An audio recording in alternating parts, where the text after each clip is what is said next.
बिस्मिल्लाहिर्रहमानिर्रहीम। अस्सलाम वालेकुम वरहमतुल्लाहि वबरकातुहू। वालेकुम अस्सलाम वरहमतुल्लाहि वबरकातुहू। बेटे कल हमने एक नया चैप्टर उठाया था। कौन सा chapter? Pollution of air and water. कल हमने general introduction about pollution of air and water हमने पढ़ा था। और बेटे उसके बाद हमने एक टॉपिक उठाया था air pollution, it is causes and it's effects. ठीक है, एयर पोल्यूशन क्या होता है, उसके बाद इसका काज क्या होता है, यानी कि कहां कहां से पोल्यूशन एयर की होती है, किस वजह से होती है। उसके बाद बेटे हमने पढ़ा था इफेक्ट्स ऑन ह्यूमन लाइफ, या बेटे हमने ये भी पढ़ा था उसमें कि जब एयर पोल्यूशन हो जाती है उसके बाद कौन कौन सा इफेक्ट उससे पड़ता है। मैंने आपको जैसे बताया था नमूनिया होता है, उसके बाद ब्रोंकाइटिस होता है, उसके बाद मैंने बोला था बेटे एक्यूट लंग इन्फेक्शन होता है। ठीक है, तो हाँ अस्थमा पेशेंट्स को कितनी प्रॉब्लम होती है फिर बेटे मैंने आपको सारा कल बताया था। चले बेटे, और मैंने ये भी बताया था कि डिस्निया वगैरह जब वो कार्बोक्सी हीमोग्लोबिन वगैरह कंडीशन होती है। ठीक है, चले बेटे आज वो एयर पोल्यूशन वाला कंप्लीट हो गया था, वो छोटा एक टॉपिक था। आज का जो हमारा टॉपिक है वो है बेटे एसिड रेन। क्या है? Acid rain. सुनिए बेटे एसिड रेन क्या होता है। बारिश है मगर एसिड वाली, बारिश है मगर एसिड वाली। समझिए बेटे पहले ये एसिड रेन क्या होता है। अगर आप बेटे कार्बन सॉरी अगर आप चलिए कार्बन ही भी मान लेते हैं, या बेटे अगर आप कोई फॉसिल फ्यूल का इस्तेमाल करते हैं, फॉर एग्जांपल आपने जमीन से कोल को निकाला, समझिए आपने जमीन से कोल को निकाला, हाँ तामिंदा इधर किताब, आपने जमीन से पेट्रोल को निकाला, आपने जमीन से बेटे डीजल को निकाला, आपने जमीन से पेट्रोलियम को निकाला। याद रखिए बेटे इधर रखिए, अगर फॉर एग्जांपल बेटे या आपने जमीन से कुछ फॉसिल फ्यूल्स निकाले, कोल है, पेट्रोलियम है, पेट्रोलियम में डीजल, पेट्रोल, केरोसिन वगैरह आता है। ठीक है, उसके बाद बेटे अगर आप चलिए बेटे अगर आप उस पेट्रोल को या आप उस इधर के डीजल को या आप उस केरोसिन को या आप उस कोल को जो आपने निकाला बेटे अगर आप फैक्ट्री में उसको डाल के जलाते हो, ठीक है, क्योंकि वो फ्यूल्स होते हैं। अगर आपने जो जमीन से फॉसिल फ्यूल्स निकाले, पेट्रोल है, डीजल है, केरोसिन है, कोल है, बेटे अगर आपने जमीन से उनको निकाला और फैक्ट्री में डाला, यानी कि फैक्ट्री क्यों आपने फैक्ट्री में डाला, क्योंकि फैक्ट्री तो रन उसी पे करती है, फैक्ट्री तो एज फ्यूल इस्तेमाल करती है। बट अगर आपने उसको फैक्ट्री में डाला, ठीक है, या आपने गाड़ियों में डाला, गाड़ियों में क्या जैसे इधर के बेटे आपने डीजल उठाया और गाड़ी में डाला, आपने पेट्रोल निकाला और गाड़ी में डाला ना। आपको पता है बेटे गाड़ियां जब आगे चलती हैं फिर, ठीक है, रन करती हैं बेटे, गाड़ियों के साइलेंसर से वो धुआं निकलता है। वो धुआं असल में कहां से निकला? गाड़ियों से निकला, बट गाड़ियों में कहां से निकला? इसी पेट्रोल से, ठीक है, या इसी डीजल से। ठीक है, चलिए बेटे दैट मीन्स फॉसिल फ्यूल उसको जब भी हम जलाते हैं वहां से धुआं निकलता है। बेटे धुआं जो है वो कौन कौन सा धुआं होता है? सल्फर डाइऑक्साइड धुआं होता है, और बेटे नाइट्रोजन ऑक्साइड धुआं होता है ना। ये खतरनाक धुआं होता है, मैंने कल भी आपको बताया था बेटे। ये जब आप फॉसिल फ्यूल्स निकालोगे फिर गाड़ी में डालोगे या फैक्ट्री में डालोगे बेटे, वहां से एक धुआं निकलेगा, गाड़ी से या फैक्ट्री से एक धुआं निकलेगा, सल्फर डाइऑक्साइड धुआं, नाइट्रोजन NO2 नाइट्रोजन ऑक्साइड धुआं। NO2 मीन्स नाइट्रोजन ऑक्साइड वाला धुआं। देखिए बेटे अब क्या हो जाएगा। देखिए अब मसला यहाँ पे हो जाएगा, हमें पता है अर्थ के यहाँ से बेटे एटमॉस्फेयर होता है, अर्थ के साइड में यहां से क्या होता है? यहां से बेटे एटमॉस्फेयर होता है, अर्थ के यहां साइड में एटमॉस्फेयर होता है। कितने किलोमीटर तक? 300 किलोमीटर तक। Very good. अब देखिए 300 किलोमीटर तक ऊपर एटमॉस्फेयर होता है। समझे बेटे अब क्या हो जाएगा।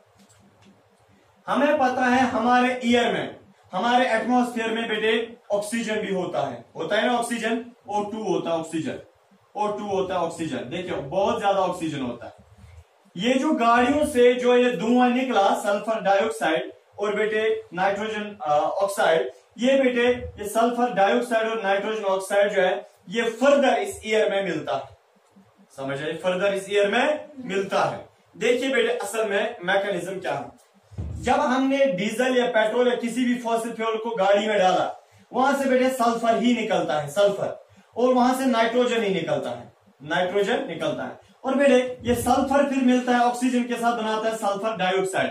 हम डायरेक्टली बोलते हैं गाड़ियों के अंदर जब हम फॉसिल फ्यूल डालते हैं वहां से सल्फर डाइऑक्साइड निकलता है, वहां से नाइट्रोजन ऑक्साइड निकलता है। चलिए हम ऐसे ही पढ़ेंगे कि गाड़ी में फॉसिल फ्यूल डालने के बाद क्या निकलेगा, सल्फर डाइऑक्साइड, और क्या निकलेगा, नाइट्रोजन ऑक्साइड। ठीक है, चलिए अब देखिए, तो ये सल्फर डाइऑक्साइड और नाइट्रोजन ऑक्साइड ये ऊपर जाता है, गाड़ियों के साइलेंसर से निकला बेटे अब ऊपर जाएगा, ऊपर वाले ईयर में। ठीक है, यहां पूछा, देखिए बेटे कहां पूछता है, जब ये ऊपर हाई रिच में पूछा, यहां पूछा कौन, सल्फर डाइऑक्साइड और नाइट्रोजन ऑक्साइड। देखिए अब क्या हो जाएगा बेटे, यहां से समंदर से इवोपरेशन होती है, क्योंकि सन की लाइट कंटिन्यूसली किस पे पड़ती है, किस पे पड़ती है, दुनिया के ऊपर, जमीन के ऊपर। जमीन में वाटर बॉडीज भी है ना, जमीन के ऊपर ओशियंस भी हैं, वाटर बॉडीज भी है, लेक्स भी है, तालाब भी है, पॉन्ड्स भी है। ठीक है बेटे, जब सन की लाइट किसके ऊपर पड़ी, अर्थ के ऊपर, यानी कि समंदर के ऊपर। ठीक है बेटे, यहां से एवापोरेशन होती है, वाटर के ड्रॉपलेट समंदर से ऊपर चले जाते हैं एयर में, हल्के वाटर के droplets in the form of gas, water vapour, in the form of water vapour, तो बेटे वो ऊपर चले जाते। नहीं आया समझ, सन की लाइट जब समंदर के ऊपर पड़ी बेटे, वहां से समंदर से वाटर के ड्रॉपलेट्स ऊपर जाते हैं, जैसे गाड़ियों से सल्फर डाइऑक्साइड निकला था वो ऊपर गया बेटे, इसी तरह सन की लाइट जब पड़ती है समंदर के ऊपर, समंदर से पानी जो है वो उठता है और ऊपर चला जाता है, ऊपर वाली ईयर में यहां। ठीक है बेटे, अब ये वाला पानी ऊपर ठंडा हो जाता है, कौन सा पानी, समंदर का पानी ऊपर ठंडा हो जाता है, क्योंकि ऊपर सर्दी होती है बेटे। जब ये ऊपर ठंडा हो गया, कौन, समंदर का पानी बेटे, यहां से हवा की लहरें यहां से आती है, वहां से आती है, वहां से, दैट मीन्स सल्फर डाइऑक्साइड और नाइट्रोजन ऑक्साइड मिलता है वाटर वेपर्स के साथ, मिला ना, क्योंकि हवा की लहरें इधर उधर चल रही होती है ऊपर बेटे, आपस में मिल जाते हैं, मिल गए ना बेटे। जब भी सल्फर डाइऑक्साइड वाटर के ड्रॉपलेट के साथ मिला, याद रखिए, जब भी सल्फर डाइऑक्साइड वाटर के ड्रॉपलेट के साथ मिला बेटे, वहां पे क्या बनता है, वहां पे सल्फ्यूरिक एसिड बनता है, H2SO4, ये होता है सल्फ्यूरिक एसिड, दुनिया का खतरनाक तरीन एसिड बेटे। इतना ही नहीं, जो ये नाइट्रोजन ऑक्साइड है इसको भी हवा इधर उधर ले जाता है बेटे। जब हवा ने इधर उधर लिया और ये वाटर के साथ, वाटर के ड्रॉपलेट्स के साथ मिला ऊपर ईयर में, ठीक है, यहाँ पे नाइट्रोजन ऑक्साइड था, वहां से वाटर के ड्रॉपलेट से हवा इधर उधर चल रही होती है, नाइट्रोजन ऑक्साइड और वाटर के ड्रॉपलेट्स आपस में मिल गए। जब ये बेटा आपस में मिल गए तो वहां पे नाइट्रिक एसिड बनता है, क्या, NHNO3 नाइट्रिक एसिड बनता है। दैट मीन्स बेटे, गाड़ियों से जो सल्फर डाइऑक्साइड निकलता है, गाड़ियों से जो नाइट्रोजन ऑक्साइड निकलता है वो ऊपर ईयर में जाता है, और यहां से समंदर से पानी भी ऊपर जाता है, क्योंकि in the form of water droplets बेटे, वो समंदर का पानी और नाइट्रोजन सल्फर डाइऑक्साइड आपस में मिलता है, बनाता है सल्फ्यूरिक एसिड। ये नाइट्रोजन ऑक्साइड समंदर के पानी के साथ मिलता है, बनाता है नाइट्रिक एसिड। याद रखिए बेटे, ये सल्फ्यूरिक एसिड और नाइट्रिक एसिड जो है ये तब बनता है जब गाड़ियों से धुआं निकला,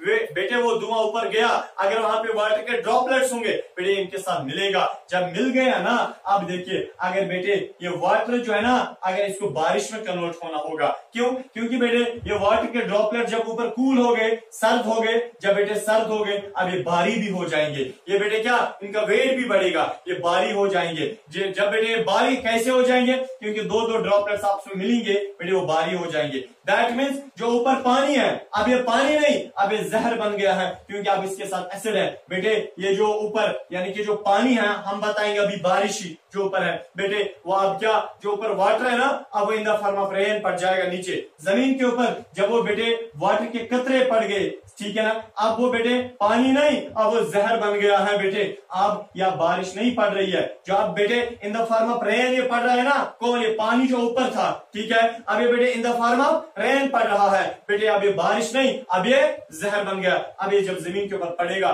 बेटे, हम इसी को हम एसिड रेन बोलते हैं। ये तो बारिश जरूर है, मगर इसके साथ अंदर एसिड के ड्रॉपलेट्स मौजूद है, इसमें एसिड की क्वांटिटी मौजूद है, इसी को बेटे हम एसिड रेन बोलते हैं। याद रखिए बेटे, एसिड रेन जो है जब ये जमीन के ऊपर पड़ा, इसके बहुत सारे नुकसान होते हैं। इसको लिविंग थिंग्स के ऊपर भी नुकसान, नॉन लिविंग के ऊपर भी नुकसान। बेटे चाहिए मार्बल होगा उसके ऊपर भी नुकसान, चाहिए बेटे कोई स्टैचू होगा उसके ऊपर भी नुकसान, चाहे जमीन है उसके ऊपर भी नुकसान। इतना ही नहीं बेटे, अगर हम लिविंग थिंग्स की बात करिए, प्लांट्स के ऊपर भी, क्रॉप्स के ऊपर भी, और बेटे इंसानों के ऊपर भी इसका नुकसान होता है। इतना ही नहीं, समंदर के अंदर रहने वाली मछलियों के ऊपर भी नुकसान होता है। दैट मीन्स ओवरऑल इसका बहुत बड़ा इफेक्ट होता है। क्या मतलब बेटे, याद रखिए, अगर ये ऊपर ये एसिड रेन पड़ गया, अगर एसिड रेन बेटे पड़ गया किन के ऊपर, यानी कि जमीन के ऊपर पड़ गया, जमीन में पड़ने के बाद बेटे एसिड रेन कहाँ फैल जाता है ना, नालियों में चला जाएगा ना। अरे बेटे जो ड्रेन्स होते हैं उनमें चला जाएगा ना। ड्रेन्स कहाँ फाइनली जाती है बेटे, किसी वाटर बॉडी में जाती है,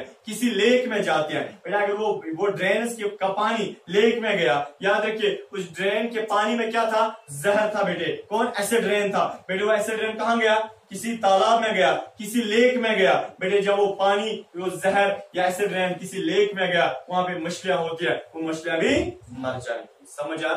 अब देखिए इधर, इतना ही नहीं बेटे, अगर वो एसिड रेन प्लांट्स के ऊपर पड़ा, याद रखिए प्लांट्स के जो लीव्स हैं वो डीकलराइज हो जाते हैं। सर क्या मतलब, डीकलराइज का मतलब है बेटे ये है कि उनका कलर येलो कलर का हो जाता है। जो इनका ग्रीन कलर का के पत्ते होते हैं प्लांट्स को, जब उनके ऊपर एसिड रेन पड़ता है बेटे कलर चेंज होता है, येलो कलर बनता है। और येलो कलर बनने के बाद वो लीव्स जो है वो गिर जाते हैं। उनको समर में ऑटम आता है बेटे, वो लीव्स गिर जाते हैं। जब प्लांट्स के लीव्स गिर गए ना, याद रखिए बेटे उसके बाद प्लांट्स वाटर नहीं ले पाता। क्या मतलब, प्लांट्स क्यों नहीं वाटर ले पाता है, आप बता बोले। आप लीव्स गिर गए, अब प्लांट रूट से वाटर नहीं लेगा बेटे। जब वाटर नहीं लेगा आहिस्ता आहिस्ता प्लांट डेड हो जाता है। हो गया ना डेड। आप देखिए बेटे, आप मैंने आपको ये दो लिविंग थिंग्स के इफेक्ट्स बताए। अब तीसरा देखिए, अगर एसिड रेन बेटे क्रॉप्स में पड़ गया, कहीं पे मैंने अनाज डाले हैं, कहीं पे मैंने बीज बोए हैं, मैंने क्या बीज बोए हैं बेटे, अब वहां से मेरा अनाज तैयार हो गया। वहां से बेटे यानी कि मेज के प्लांट्स बहुत सारे तैयार हो गए, वहां से या राइस के प्लांट्स बहुत सारे तैयार हो गए बेटे। अगर वहां से एसिड रेन पड़ गया ना बेटे, उस मेरी खेती में पड़ गया ना, मेरे उस फील्ड में पड़ गया ना जहां पे मैंने बीज को बोया है, जहां पे मैंने अनाज को बेटे उगाया है। अब याद रखिए जब एसिड रेन वहां पे पड़ेगा, एसिड रेन उस पूरे क्रॉप्स की तबाही मचा देगा। इतना ही नहीं बेटे, हाँ याद रखिए ये एसिड रेन बेटे अगर कभी कभार इधर के कभी स्टैचू होगा, स्टैचू का मतलब टॉयज। देखिए बेटे वो मूर्ति होती है ना, मूर्ति किस चीज की बनी होती है, यानी कि वो जिप्सम की वगैरह बनी होती है। मूर्तियां वगैरह जो होती है ना वो किस चीज की बनी होती है, जिप्सम की। जिप्सम में क्या होता है बेटे, कार्बोनेट्स होता है। क्या होता है, कार्बोनेट्स। याद रखिए बेटे, यह है फॉर एग्जाम्पल मूर्ति, इधर देखिए, ठीक है, यह मूर्ति इधर देखिए, वही गुरु इधर देखिए, यह बेटे मूर्ति। अब ये मूर्ति जो है ये जिप्सम की बनी है, जिप्सम कार्बोनेट का बना है बेटे। अगर इसके ऊपर भी कभी एसिड रेन पड़ गया ना, अगर इसके ऊपर भी एसिड रेन पड़ गया ना बेटे, ये एसिड रेन मिलता है इसके कार्बोनेट के साथ, जिसका ये बना है कार्बोनेट के साथ मिलता है। जब कार्बोनेट के साथ बेटे मिला, अब इसकी बॉडी में छेद आ जाते हैं। ये जो मूर्ति है वहां पे छेद बन जाते हैं। जब बेटे छेद बन गया और कलर भी चेंज हो जाता है, इसी के साथ ये बेटे जितना एसिड रेन पड़ेगा आहिस्ता आहिस्ता खत्म ही हो जाएगा। इतना ही नहीं बेटे, आपको पता है अगर मार्बल के ऊपर पड़ेगा, अगर बेटे मार्बल के ऊपर एसिड रेन पड़ेगा तो मार्बल जो है बेटे नंबर फर्स्ट है वो डीकलराइज हो जाता है, क्योंकि मार्बल में कैल्शियम कार्बोनेट होता है, CaCO3 होता है बेटे। याद रखिए अगर एसिड रेन किसी मार्बल के ऊपर पड़ा बेटे, मार्बल में कैल्शियम कार्बोनेट होता है। ये मार्बल के ऊपर पड़ने के बाद बेटे एक तो मार्बल के छोटे छोटे पोर्स हो जाते हैं और डीकलराइज हो जाता है बेटे। उस प्रोसेस को हम बोलते हैं मार्बल कैंसर। क्या बोलते हैं, क्या बोलते हैं बेटे, मार्बल कैंसर। ठीक है, मार्बल कैंसर का मतलब होता है जब एसिड रेन मार्बल के ऊपर पड़ता है बेटे, मार्बल के छोटे छोटे पोर्स हो जाते हैं, समझ आया, और डीकलराइज कलर भी चेंज हो जाता है, उसको हम मार्बल कैंसर बोलते हैं बेटे। मार्बल कैंसर की सबसे बड़ी एग्जांपल बेटे जो दुनिया में है वो है ताजमहल का केस। ठीक है, ताजमहल केस। ठीक है, ताजमहल केस। ताजमहल केस क्या है बेटे, इधर के ताजमहल में क्या हुआ था आपको पता है। ताजमहल कहां पे है, आगरा में है ना, आगरा में है ना, इधर के बेटे आगरा में। और आगरा में बहुत सारी इंडस्ट्रीज है, लगभग 12 बड़ी बड़ी इंडस्ट्रीज है। उनमें से सबसे बड़ी इंडस्ट्री है उसका नाम है मथुरा इंडस्ट्री। मथुरा इंडस्ट्री। ये एक फैक्ट्री है। क्वेश्चन क्या बना? फैक्ट्री, फैक्ट्री क्या बना? क्यों बना? बोलिए ना, जैसे आप वहां से लंदन से आए। चले इधर ही बेटे। तो बेटे ताजमहल, इसके ऊपर भी मार्बल लगा हुआ है। ताजमहल आगरा में है। आगरा जो है बेटे वहां पे ताजमहल है। आगरा ताजमहल है, यही है। ताजमहल आगरा में है, ठीक है। अब देखिए तो आगरा में बहुत सारी इंडस्ट्रीज है, फैक्ट्रीज है, समझ आया। लगभग 12 बड़ी बड़ी फैक्ट्रीज है। उनमें से सबसे बड़ी फैक्ट्री जो है उसका नाम है मथुरा फैक्ट्री, मथुरा इंडस्ट्री, समझ आया। देखिए बेटे यहां से ये आगरा से जो आगरा में जो फैक्ट्रीज है वहां से वो फैक्ट्रीज क्या इस्तेमाल करते हैं? कोल इस्तेमाल करते हैं। वो बेटे डीजल और पेट्रोल का इस्तेमाल करती है ताकि वो रन होती है, ठीक है। फिर बेटे वहां से आगरा में जो फैक्ट्रीज है वहां से बहुत ज्यादा सल्फर डाइऑक्साइड निकलता है, वहां से बहुत ज्यादा नाइट्रोजन ऑक्साइड निकलता है। वो सल्फर डाइऑक्साइड और नाइट्रोजन ऑक्साइड कहां जाता है? ईयर में जाता है। बेटे ईयर में जाने के बाद वो ताजमहल के साथ भी टकरा जाता है ना। कौन? वो बेटे यह है ताजमहल। फॉर एग्जाम्पल इधर के यह ताजमहल, यह फॉर एग्जाम्पल ताजमहल इधर के बेटे यह है आगरा के साइड, ये वाला साइड वाला व्यू। यहां से बेटे फैक्ट्री से धुआं निकला, वो धुआं किसके साथ टकरा जाता है? ताजमहल के साथ, ताजमहल की ब्यूटी के साथ, यानी कि ताजमहल के ऊपर जो व्हाइट कलर का मार्बल उसके साथ टकरा जाता है ये नाइट्रोजन ऑक्साइड और सल्फर डाइऑक्साइड। जब इसके साथ मिला ना वो धुआं बेटे आहिस्ते आहिस्ते इसका कलर चेंज हो जाता है, और हुआ भी है। क्या इसका कलर, एक मिनट, इसका कलर चेंज हुआ भी है। कि पहले बहुत ज्यादा व्हाइटिश कलर का था इसके ऊपर मार्बल, पर आज वो थोड़ा डी कलराइज हो गया। सूची का सर दो येलो कलर समझ आया। तो नंबर 1। और बेटे अब इसके ऊपर देखिए वहां से ज्यादा सल्फर डाइऑक्साइड और नाइट्रोजन ऑक्साइड निकलता है। वो नाइट्रोजन ऑक्साइड और सल्फर डाइऑक्साइड ऊपर जाता है। बेटे वहां पे फिर बारिश पड़ती है। बारिश के कतरों के साथ क्या मिला होता है? क्या मिला होता है? सल्फर डाइऑक्साइड और, तो क्या बनता है वहां पे? एसिड रेन बनता है ना बेटे। एसिड रेन पड़ेगा ना आगरा के ऊपर भी, ये सॉरी यहाँ आगरा में पड़ेगा ना, और ताजमहल के ऊपर भी पड़ेगा ना बेटे। ताजमहल के ऊपर बहुत बारी पड़ा है एसिड रेन, और यहाँ पे बेटे इस ताजमहल की जो ब्यूटी है, यानी कि एक तो उसका कलर चेंज हो गया और छोटे छोटे तुम ज्यादा ही गमत पोर्स हो गए हैं। अब देखिए इसको हम बोलते हैं मार्बल कैंसर। ये दुनिया की सबसे बड़ी निशानी है मार्बल कैंसर की। और बेटे यहाँ पे इसका डीकलराइजेशन भी हो गई है। इतना ही नहीं देखिए बेटे, और फिर आगरा की गवर्नमेंट ने बेटे इन फैक्ट्री वालों को बताया है हम आपकी फैक्ट्री को बंद नहीं कर सकते, और बट आप एक काम कीजिए, आप सीएनजी का इस्तेमाल कीजिए, एलपीजी का इस्तेमाल करो, लिक्विफाइड पेट्रोलियम गैस का इस्तेमाल करो, आप इस डीजल वगैरह को बंद कीजिए, ठीक है। आप ये गैस का इस्तेमाल कीजिए, फैक्ट्रीज को उसी पे रन कराइए गैस से। और बेटे वहां जो गाड़ियां हैं उनको भी बताया गया है, गाड़ियों वालों को, ठीक है, ट्रैफिक वालों को, कि आप भी यानी कि गाड़ी में या सीएनजी का इस्तेमाल करें, गैस का इस्तेमाल करें, और ऐसे पेट्रोल वगैरह नहीं, ताकि जो ताजमहल है इसकी ब्यूटी जो है वो बच जाए। समझ आए क्या होता है एसिड रेन? क्या होता है एसिड रेन? कैसे बनता है? जब बेटे जमीन से हम कोल वगैरह को, पेट्रोल इनको निकालते हैं, फिर गाड़ी में डालते हैं बेटे, वहां से क्या निकलता है?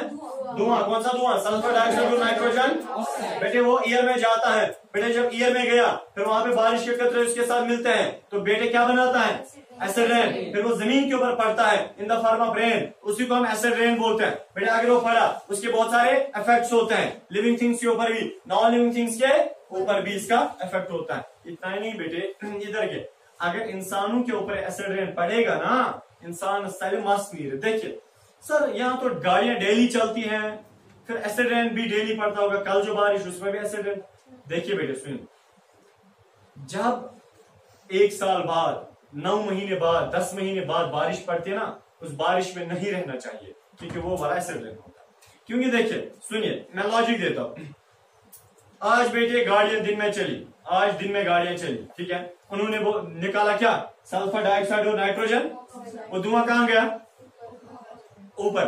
वहां से बेटे कल बारिश हुई, बारिश के कतरों के साथ क्या मिलेंगे? एसिड। एसिड यानी कि एसिड ये बना, यानी कि सल्फर डाइऑक्साइड और नाइट्रोजन ऑक्साइड, तो क्या बनाएगा? Acid rain. तो पड़ गई कल बारिश। जो जल्दी जल्दी बारिश पड़ती है ना, उसमें बहुत कम होता है सल्फर डाइऑक्साइड और नाइट्रोजन ऑक्साइड। और दूसरे दिन फिर ऐसे ही और हुआ, फिर और बारिश हुई, फिर और बेटे इसका मतलब जब जल्दी जल्दी बारिश पड़ती है उसमें बहुत कम होता है सल्फर डाइऑक्साइड और नाइट्रोजन ऑक्साइड, क्योंकि ज्यादा मत जमा हुआ होता है। हाँ, अगर बेटे आज फॉर एग्जाम्पल बारिश हुई, ठीक है, अब देखिए गाड़ियां आज से चलने लगी, 10 महीने हो गए, 1 साल हो गया, कितना जमा हुआ होगा सल्फर डाइऑक्साइड, कितना जमा हुआ होगा नाइट्रोजन ऑक्साइड, बेटे बहुत ज्यादा जमा हुआ होता है। उसके बाद क्या होता है, अगर 10 महीनों के बाद बेटे बारिश पड़ेगी, देखिए उस बारिश में कितना सल्फर डाइऑक्साइड होगा, उसमें कितना नाइट्रोजन ऑक्साइड होगा, बहुत ज्यादा होगा, तो ज्यादा यानी कि क्या होगा, ज्यादा एसिड रेन होगा, वो कंसंट्रेटेड एसिड रेन होगा। समझ आए इतना? चलिए आप ये नोट कीजिए।